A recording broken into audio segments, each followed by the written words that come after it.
and nothing but the truth in this inquiry, so help you God? The oath has been administered to all new attendees, Your Honor, even the ones in the audience. Thank you, Your Honor. Thank you. Ma'am Attorney Zoraga, would you like to respond to the query of Congressman Gutierrez? Okay. Good morning to the honorable members of the committee. Before I answer the question of the Honorable Rog Gutierrez, I'd like to begin with a word of gratitude to the honorable members of the committee for the grant of understanding and grant of understanding in my medical in my recent travel to the U.S. due to a medical emergency of an immediate family member. I do want to let you know that the worst is not over yet for my relative, but the family is still expecting, of course, the best possible outcome. Having said that, I do want to extend my appreciation, and my entire family really is actually very appreciative of this act of kindness that was extended to me during that difficult time. Having said that, good morning again, Sir Rog. I arrived last November 18, which was last Monday. And then, kahapon lang po ako pumasok officially sa opisina namin. I have not seen at all ASEC Lemuel Ortonio, and I understand that he is on official travel. Thank you. Mr. Yes, Chair, with that, Congressman Roch. I would like to take it po, no, that that's official manifestation of the Chief of Staff. So there seems to be a conflict. On one hand, he is on official travel, and on the other, in his letter, he stated he will be present today. So that just adds to the point that the Deputy Speaker was making, and I think I leave it to the committee for our consideration. Yun lang po. Maraming salamat, Attorney Lopez. Thank you, Mr. Chair. Well, to be honest with you, I find it unjustifiable yung reason po niya, because this is not the first time na absent po siya. This is the 6th committee hearing, and yet from the outset hindi naman po siya uma-attend. They refused to participate. Eh, lahat naman po buong Pilipinas nakakaalam na hinahanap na po siya dito sa ating committee hearing, at unfortunately hanggang ngayon, lahat po sila, yung 4 po, hindi pa rin po dumarating. Mr. Chair, most respectfully, I think we're all in agreement that the excuse is not acceptable. But I think this is just to add, this is an aggravating circumstance of sort. Why would Mr. Ortonio mention that he will be here today in the letter and at the same time be on official leave? So which is which po? That's what I meant po, Mr. Chair, most respectfully, for the consideration of this committee. Yun na Yes, po. Maraming thank salamat. you. Chair, can I just Yes, get Deputy Speaker J.J. Suarez. thank you very much. Attorney Sanchez, kayo po yung OIC Chief of Staff ngayon. Ano pong posisyon ang hawak nyo ngayon? Mr. Chair, I was not designated as OIC Chief of Staff the last time. While Attorney Lopez was away, is that correct? No, Mr. Chair, I was only designated only for October 18, 2024, for 1 day only, Mr. Chair. 1 day. Yes, Mr. Chair. Sandali ka lang naman pala nag-OIC, ano? Isang araw lang. Bakit Yes. isang araw lang? Mr. Chair, at that time, both of them were on travel and they returned the week after. So who was acting, Attorney Lopez, who was acting in your capacity while you were away? Your Honor, Mr. Chair, while I was away, I understand it was the Assistant Secretary, Mr. Lemuel Ortonio, who was the officer in charge of the OVP. Okay, the same person that we're talking about, no? Yes, Your Honor, but I left early on. I was away November 4. So if he is in official travel, who granted him that travel authority?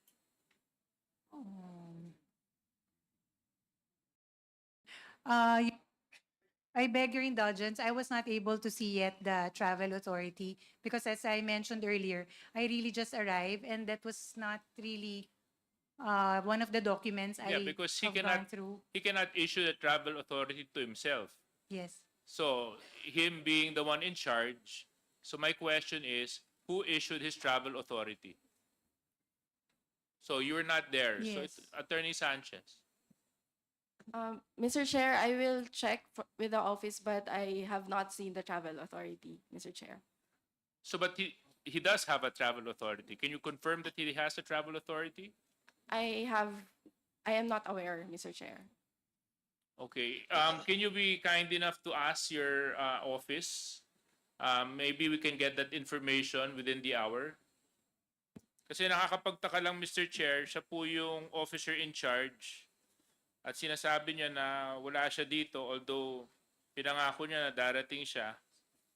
So medyo hindi ko lang po maitugma yung dahilan kung bakit hindi pa rin siya sumisipot. So that's it, Mr. Chair, no?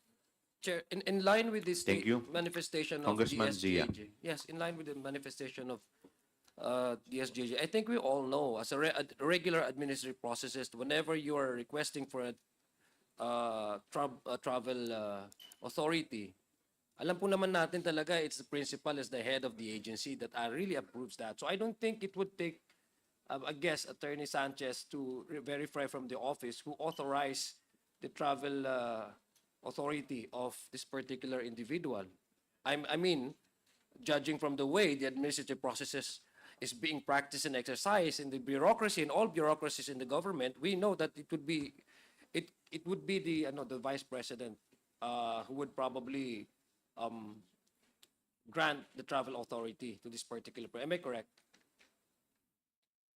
Mr. Chair, based on the delegation of authorities in our office order, the approval for travel orders of the Chief of Staff and the Assistant Chief of Staff belong to the head of agency, Mr. Chair.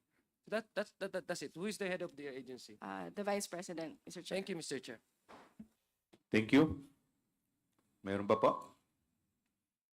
Kung wala na po, we will now proceed to the next. Mr. Yes, Chair, sorry. DS, J. Suarez. Medyo napakahirap po kasing lunukin tong patuloy na pag-evade ng mga opisyales na iniimbitahan natin dito. May I just manifest, Mr. Chair, that as we progress, and I hope na we can conclude this committee hearing in the next few weeks, can we also look into the possibility of administrative sanctions against these individuals who continue to defy invitations, subpoenas, contempt orders against these public officials? Malingkod bayan po ito, Mr. Chair. So, binabasa ko po yung mga batas patungkol po sa mga public officials, ay talagang tungkulin po nila yung humarap sa mga ganitong pandinig. At kung patuloy po silang umiiwas, hindi pupunta at hindi dadalo at gagawa ng kung ano-ano mang dahilan, eh sa palagay ko po, Mr. Chair, dapat mapag-aralan din po ng komitibang ito kung ano pong mga kasong administratibo ang pwede pong ipataw sa kanila dahil hindi po ito sumusunod sa alituntunin ng isang lingkod bayan. So that's my short manifestation, Mr. Chair, with regards to Acosta, to Sunshine Fajarda, to Ortonio, and to Mr. Fajarda. So, thank you very much, Mr. Chair. Mr. Chair, short comment lang din, Mr. Chair. Yes, Congressman Manuel. Mr. Chair, dagdag din sa nabanggit na ating mga kapwa mambabatas. Mr. Chair, kung ganito yung tipo ng mga excuses na matatanggap ng committee, sa totoo lang ay parang sampal na rin to sa taong bayan, Mr. Chair. Kasi halimbawa itong sulat ni Mr. Lemuel Ortonio, gusto po niya na ma-lift daw yung contempt order and arrest order para raw maka-attend siya dito sa committee. In the first place, Mr. Chair, hindi siya dumadalo, kaya siya pinatawan ng contempt order and arrest order, tapos para bang nagsiset pa siya ng kondisyon sa atin para raw makapag-participate talaga siya. Parang niloloko tayo dito, Mr. Chair. Pangalawa, ito pong sulat ni na Sunshine Fajarda, Edward Fajarda, tsaka Gina Acosta. Kasi raw may ginagawa sila sa OVP. Mr. Chair, kung ganito pala, baka kahit isamon po natin sila 20 times dito sa committee, pwedeng sabihin lang nila, meron silang official duties sa Office of the Vice President. At yun yung kanilang gagamitin excuse para hindi sila dumalo. Pag ganun, Mr. Chair, actually, kaya nga tayo nag-hold ng mga hearings dito para matiyak na kapag may mga official duties ang mga public officials at merong pondo na nilalaan para sa mga activities nila, nagagamit ng tama yung pondo. We can't allow na magpatuloy lang sa parang normal operations ang mga opisina gaya ng OVP. Ngayong naungkat nga natin na merong mga kaduda-dudang transactions. Actually, itong ginagawa natin, Mr. Chair, makakatulong nga ito para mapabuti pa, supposedly, yung kanilang serbisyo. Wala tayo dito para i-hamper sila sa kung ano yung kanilang mga gampanin. Kaya, all the more, Mr. Chair, na once and for all, dapat talaga dumalo sila dito at hindi maghapag ng mga, actually parang nagiging petty na lang yung kanilang mga ginagamit na mga dahilan para hindi sila makadalo. Yun lang, Mr. Chair. Salamat. Your Honor. Thank Mr. you. Chair, may